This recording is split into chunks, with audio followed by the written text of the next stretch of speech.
I'll go get the trailer and I'll just come over there Thursday evening and get the trailer. Okay.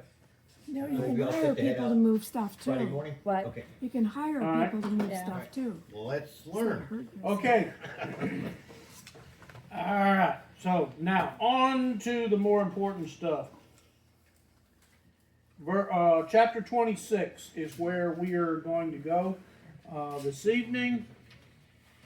And Chapter what? 26. Yeah, okay. Probably go down through maybe verse 17, somewhere in there, or as far as we get. Alright, chapter 26. Now there was a famine in the land, besides the previous famine that had occurred in the days of Abraham. So Isaac went to Gerar, to Abimelech, king of the Philistines. Now, have you noticed how frequent it seems that there are famines in that area? Now, if this is the land as God described it to the Israelites as the land flowing with milk and honey, why do you suppose God allows so many famines to occur? Because of the people who are living there currently. So to orchestrate whatever his will is. But not only did we see one in the time of Abraham, we're seeing one here. And we know that as we continue on, we know there's going to be one during the time of Jacob. But yeah, Desert, what's that? desert. Well, the southern part of Canaan is desert. And by the way, just as a point of reference, the Bible does tell us that during the millennial kingdom, after Christ returns, that he will restore the land of Canaan, that unlike what it looks like right now, which is very rocky and barren, and I mean, it's fertile soil over there. If you've ever seen any pictures of it, you know, they got, you know, quite a advanced, you know, agricultural industry there, but it's all based on irrigation. And what the Bible tells us is that in the millennial kingdom, Israel will have an abundance of rainfall again, and that God will in fact completely change the climate. But at this time, as Merrill mentioned, I think there's a good possibility that God has intentionally orchestrated these famines, number one, because of the people that live there, and number two, in order to get his own people, and in this case it's Isaac and his family, to go and do what he wants. And also, have you noticed as Christians, do we get more or less mature spiritually when everything's great and we're blessed, or when we have to kind of take a step back and realize that, you know, we need to pray and, you know, ask God to provide? Well, I we think- should take a step back. Yeah, and I think that also may be what's going on here, is that God allows these things to happen in order to remind his people that their blessings and the rainfall is his call. But anyway, it says that at this particular point, Isaac went to Gerar. Now, I don't know if you can see my map over here. You know, we bought this house, we really liked it, but the one complaint that we've had since we've lived here, it's Lighting. dark. Lighting. Huh? Not as dark as Lighting. my RV. Yeah. Oh, my RV. Well, I thought about putting bigger bulbs in here at one point, but the bulbs are already maxed out on the power. But anyway, can God, here it should be pretty bright. you see my map from over there? No, really, but that's all right. Okay. All right. Well, let me get over here so I'm not in everybody's way. You need some torch hairs. So what? Some torch hairs. The big standing floor lamps with the Uh-huh. that aim up at the ceiling. That would light the room up a whole lot better. Probably. What you got here, of course, is the Mediterranean coast. Now, if this map were to continue on, the coast comes about here and then goes out, and you've got Egypt, and the Sinai Peninsula would be about right in here if my map were that big. This is the area that they call today the Gaza Strip. And in fact, as you might be able to see, this little black square right there is Gaza. And you got Ashdod, Ashkelon. This whole area was under Philistine control. And at that time, the Philistines actually went a good bit farther inland. You see Gerar, which it just said that Isaac went to Gerar. That's this spot right here. This is Beersheba down here, for those if you're a little far back and can't see. This little star right here that's in the southern end of Canaan. You'll notice all of this area down here is where the desert is. This is Beersheba, which is where Isaac spent most of his time. So he went northwest to Gerar. That was under Philistine control at the time. And in fact, each of these little Philistine towns, each one of them had its own Philistine king. It was not a unified kingdom where there was one king over all of them. It's each settlement had its own king.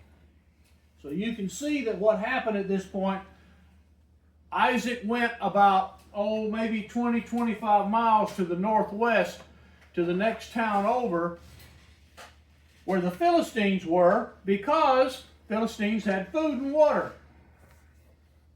He went to the king of the Philistines, Abimelech. Isn't Abimelech the name of a later Jewish king? He was the one that was before. Now, Abimelech was the name of the Philistine king that Abraham had to deal with. But now, I'm going to spend a little time on that now that you brought that up. Okay. Abimelech, first off, is not a name. Abimelech is the title of the Philistine king. In fact, Ab is the Hebrew word for father. Of course, what did Jesus refer to God as? Abba. Abba. That's kind of like the Jewish equivalent of daddy. Ab is the shortened version, just like we would say daddy and dad. Well, Ab and the I ending, Abi, means my father. Melech is the Hebrew word for king. So Abimelech literally means in Hebrew, my father is king.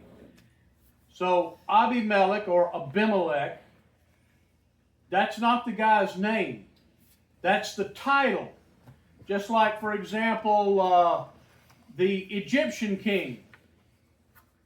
What do we call the Egyptian king? Pharaoh. Pharaoh. Pharaoh's not his name. That's a title. In ancient Rome, what do we always call the emperor? Caesar. Caesar. But again, so many people think that Caesar was his name. It's not. Caesar's a title. He is the Caesar. Abimelech was his title. That's just what the Philistine kings referred to themselves as. You said Mel was king? Melech. Melech, okay. Yeah. I was thinking Melchizedek, and I was thinking it wasn't the same. Well, actually, Melchizedek is a form of that word. That of Melech, you've got, with his name, it's Melchi, which is, some words, depending on how they're joined with other words, the spelling sometimes changes. We do the same thing in English sometimes, that when combined with another word or with certain endings, you have to adjust the spelling. But yes, Melchizedek literally means Melchi or Melech Zedek, which in Hebrew literally means the king of righteousness.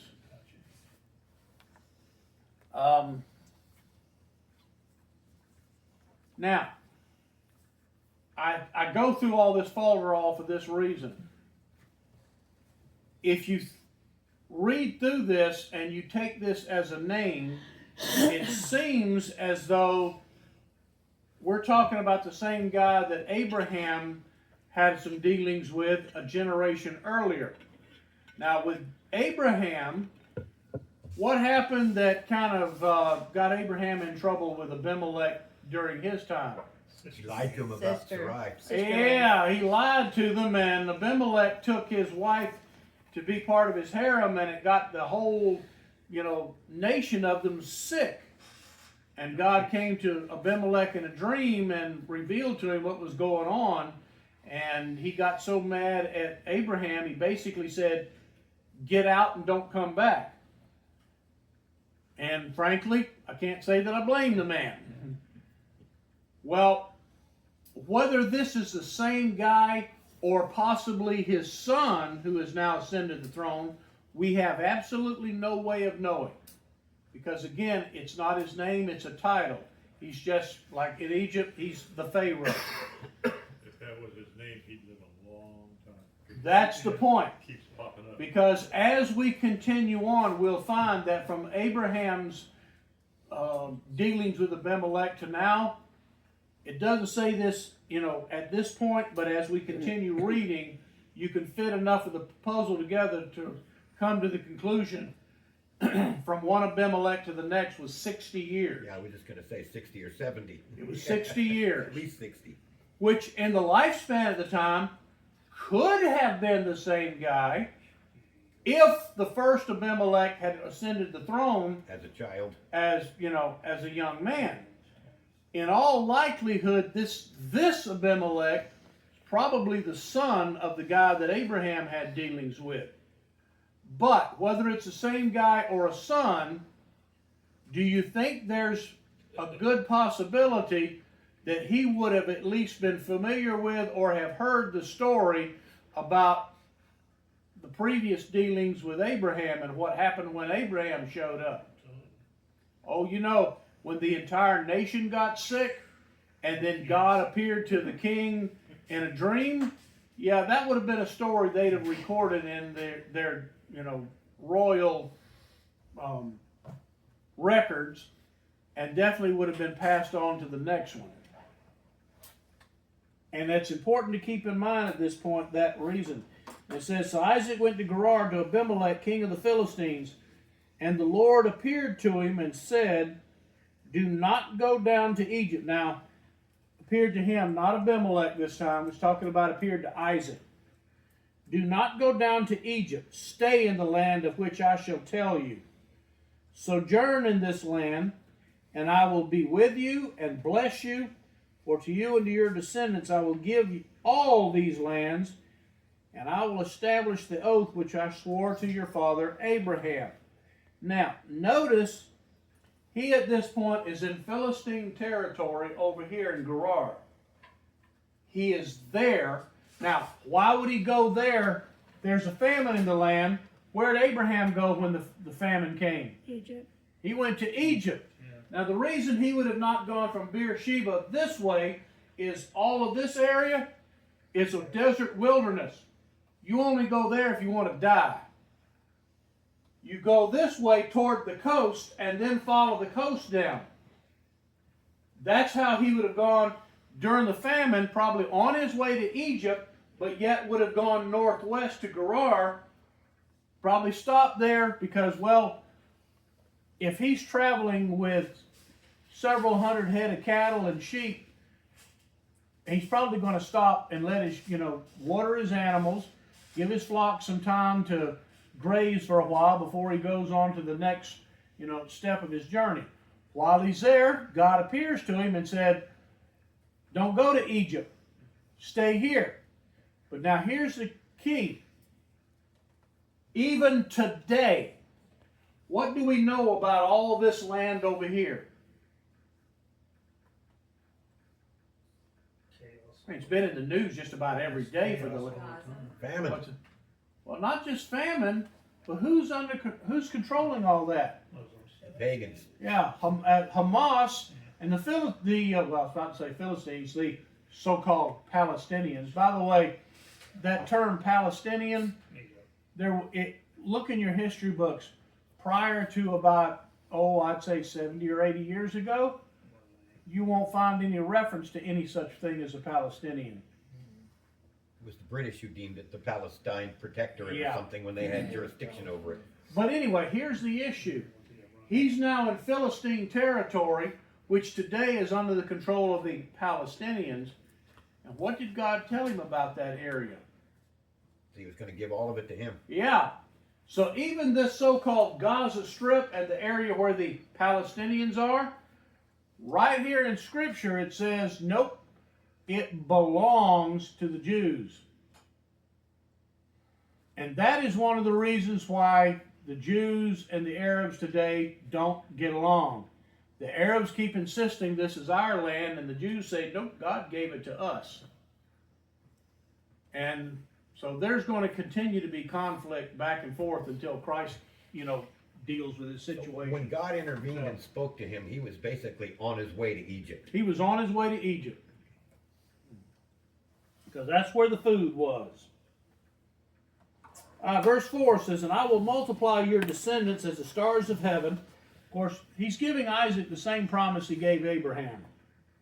And will give your descendants all these lands, and by your descendants all the nations of the earth shall be blessed. Now keep in mind, at this point in time, there is no such thing as a Jew.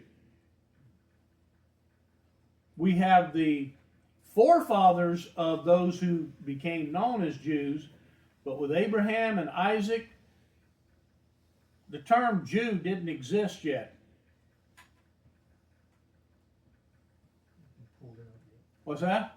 I said they hadn't been pulled out of the mainstream humanity yet. No. How about Hebrew? Was that used? Occasionally. And a lot of historians have come across references to what would best be transliterated as Habaru, and a lot of people, a lot of archaeologists and linguists think that that was an early reference to Hebrew. But keep in mind that anytime you're translating something from one language to the next, you're never going to get it exact. There's always, some changes.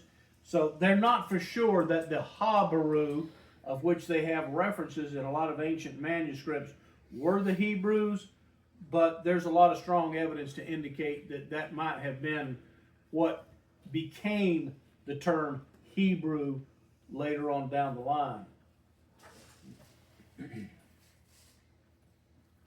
All right, verse 5 says, because Abraham obeyed me and kept my charge, my commandments, my statutes, and my laws. So Isaac lived in Gerar. In other words, he did what he was told to. Now notice from a theological lesson in verse 5. Why did Abraham get blessed? Obedience. Obedience. Now, we know from the writer of Hebrews that Abraham was blessed because of his faith. Here it says he was basically blessed because of his obedience. Is there a conflict between Hebrews and Genesis? Nope. Real faith is obedience. Because if you're disobedient, do you have faith? Not really. Well, turn it around. If you don't have faith, you're going to be disobedient. Pretty much. How many of you, and That's where I was going with. if you say no, I don't remember, my wife is going to roll her eyes because she knows she's going to have to sit through this story again. But if you say, yeah, I remember, I'll keep going. You probably don't even know which story I'm fixing to bring up. do you? There's no telling, honey. I have 43 years worth of them. All right. How many of you remember the times that I have told you about our older son when he was about 3 or 4 years old? Which story? Yeah, and When I put him up on the communion table. I don't think I've heard this one. Okay. yeah. All right. I'll take a nap. Told you she just sort of didn't roll her Take a eyes. nap. He was about 4 years old at the time, and to just prove the point of what obedient faith really was, I took our 4-year, of course, he's not 4 years old now, he's 40-ish, but I blindfolded him, picked him up, and set him on the communion table. and then told him to step off, completely blindfolded. Now, for a 4-year-old, the three and a half foot drop to the hard floor, he'd gotten hurt if he'd have just stepped off, wouldn't he? Probably so. But when I told him to step off, he did not hesitate. He just, there he went. Why? You Because could he catch him. trusted you. Absolutely. He knew his old man was going to catch him. Now, would I do that today? There'd be a dog pile on the floor. Would he do that today? Yeah, first off, he wouldn't step off today. But if he did, there'd just be a dog pile of 2 busted up men on the floor. But he knew at the time that his daddy would catch him. Even though he couldn't see, he'd hear my voice, and he knew that there was a drop, but he just like, okay, and there he went. And yes, I caught him. That is what faith is about. Even if you can't see where you're going or what comes next, or you might even know that there's danger ahead. If God says, step off, what do? You step off. And you trust that God's going to catch you. Well, that's what Abraham did here. That is the definition of real saving faith. It's not just saying that you believe, but rather backing up your belief by being obedient. All right, verse 7. When the... No, 6. No, you I- read 6. Yeah. Oh, I'm sorry, I'm done. Okay, never mind. Now, by the way, I'll wait 6 months till all of you have forgotten that story, and I'll use it again later. Ain't that the truth? Shades of Daddy coming up here. What's that? Shades of Daddy coming up here. Yeah, verse 7. When Takes the after men... the old man. When the men of the place asked about his wife, he said, she's my sister. For he was afraid to say, my wife, thinking the men of the place might kill me on behalf of Rebecca, for she's beautiful. Gee, wonder where he learned that one from. Yeah. Like father, like son. Did exactly the same thing. However, Didn't fall far from the tree. at least with Abraham, there was an element of truth when he said, she's my sister. For Isaac here, this is just an outright lie. Don't you think Isaac would have known how badly it turned out with Dad's use of this? You would think tactic? so. Well, that did happen before Isaac was born. Yeah, but you'd think this would be a story that kind of got Yeah. passed down. Yeah, I'd be willing to bet that he's probably sitting around as a teenager, and one of Daddy's servants that says, Isaac, let me tell you about what your daddy did. So I'm sure he probably heard this story more than once. But Rebecca, on the other hand, the best he can claim is that she's his cousin. And it came about when he'd been there a long time. Now, by the way, let me pause there. We don't have any idea how long a long time is. This could have been several months, could have been a few years, but definitely the point here is, as Moses is telling this story, from verse 7 to verse 8 is not just boom, boom, boom, boom. He's telling us that there's a break in time here. We just don't know how long. He'd been there a long time that Abimelech, king of the Philistines, looked through a window and saw, and behold, Isaac was caressing his wife Rebekah. Then Abimelech called Isaac and said, behold, certainly she is your wife. How then did you say she's my sister? And Isaac said to him, because I said, lest I die on account of her. Yeah, Abimelech's got enough common sense to realize that if they were hugging on each other, and he looked out and was like, that's not his sister. Now, also, Isaac has probably heard this story before. Whether this is the same Abimelech or the son, do you think that he's heard this story before? Oh, yeah. Uh-huh. And this is one of the reasons why we see his reaction to this, because let's assume for the sake of argument that this is Abimelech Jr.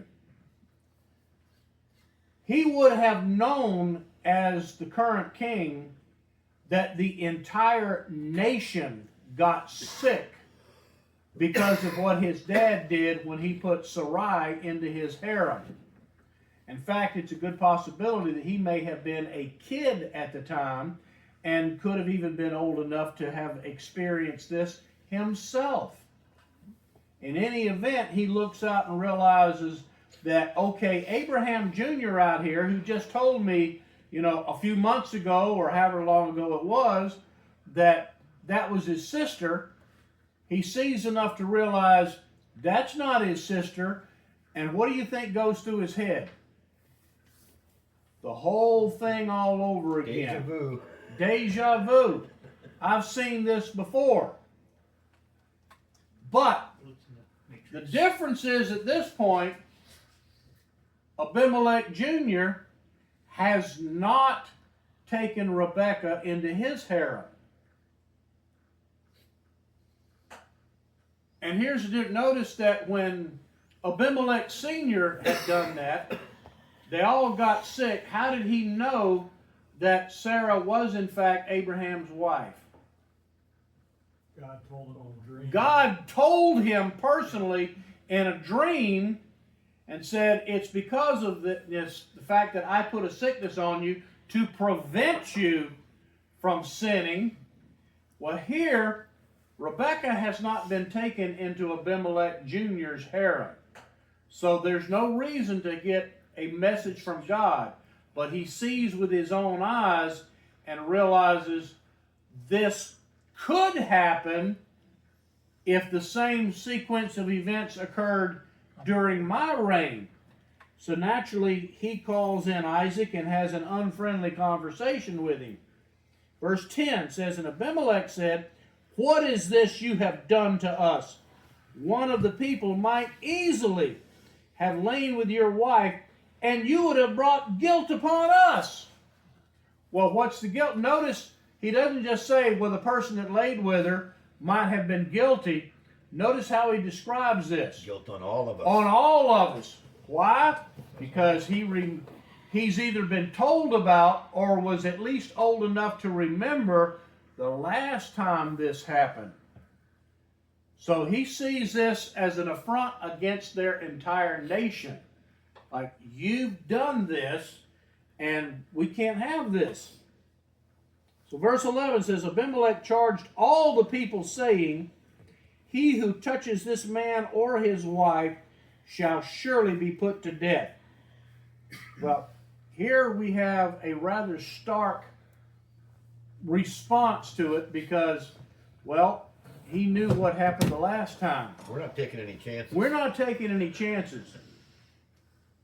Don't mess with this man, and definitely don't mess with his wife. And probably we'll stop here at the beginning of verse 12. Let me throw this out here. And it's interesting to me the examples that we have in the Bible of so-called pagans who seem to have more faith in God than God's people had. Isaac has made the mistake of assuming that, well, if they find out Rebekah is my wife, well, they might kill me or they take Rebekah or whatever. What happened to his faith in God? Kind of disappeared. Yeah. He knows who he worships. He has personally heard God speak to him, and yet, faced with an obstacle here, he stumbles.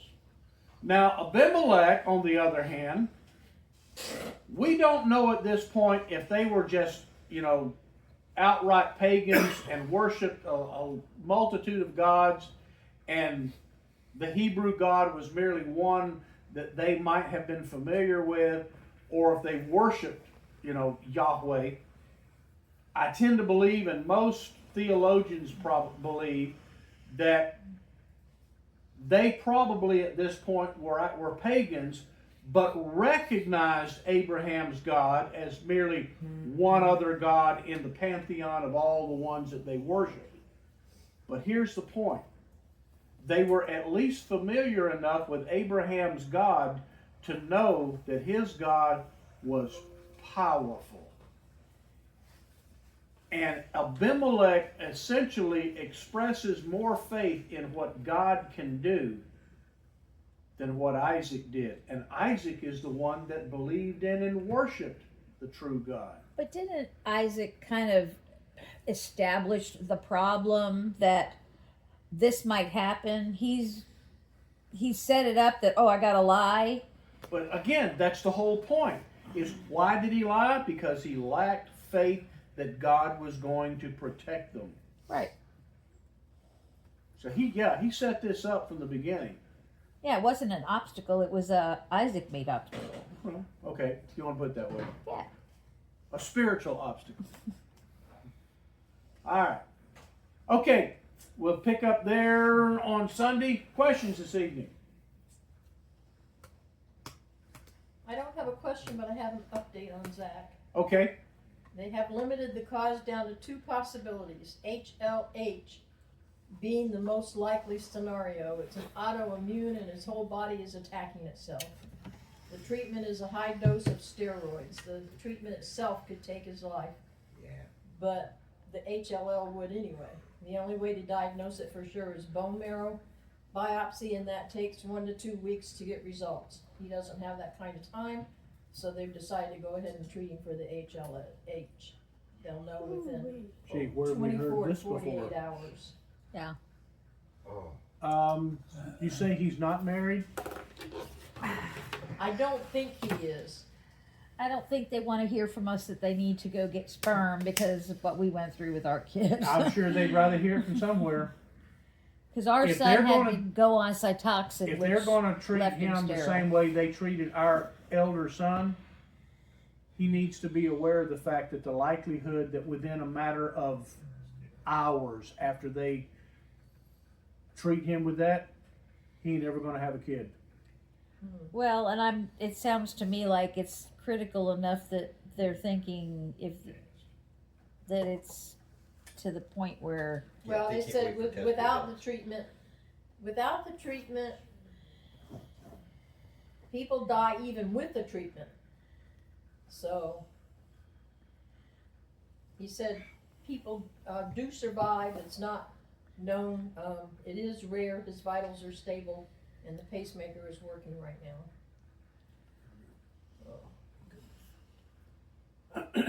All right, before we start, I got to throw one thing out here. A more current application of this relationship between Abimelech and Isaac and their faith or lack thereof in God.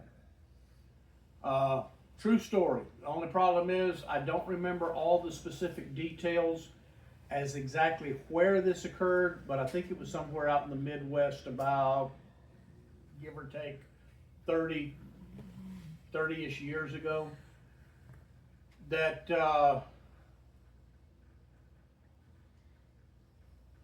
a local businessman opened a bar in a little small town. The first one it was there. They had voted to make the county wet, and this guy opened a bar, and the local Baptist church began praying that God would burn that bar down. I mean, that's literally what they were praying, that they didn't want a bar in their little small town, and they prayed that God would burn it down. After a few weeks, a really nasty thunderstorm came through. The bar was struck by lightning, and guess what happened? It burned to the ground. The bar owner sued the church, and it went before the judge in that county. And of course, the lawyers and the leadership of the church that were there was like, we didn't do it. We had nothing to do with it. We didn't burn that down. We didn't do anything. And of course, then the bar owner and his lawyer presented their side of the story. And this was just in the opening arguments. And the judge was quoted in the news as saying basically, I don't know how this trial is going to go, but one thing is already apparent. The bar owner apparently has more faith in God's ability than the people in this local church do.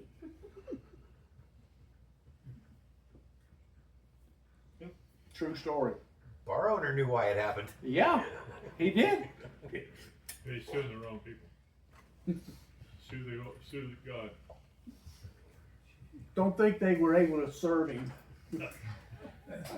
You know, King David had the same situation. He killed someone for their wife. Yeah. This must be common practice. You couldn't blame him for worrying about it. Yeah, but that didn't happen for another. I was gonna Oh, say, about, I thought that was about like that close too, to but 1,000 it was, years I later. thought, that didn't happen Yeah, yet. yeah, that was like nearly 1,000 years later. All right, Lou, would you lead us in prayer? Father, thank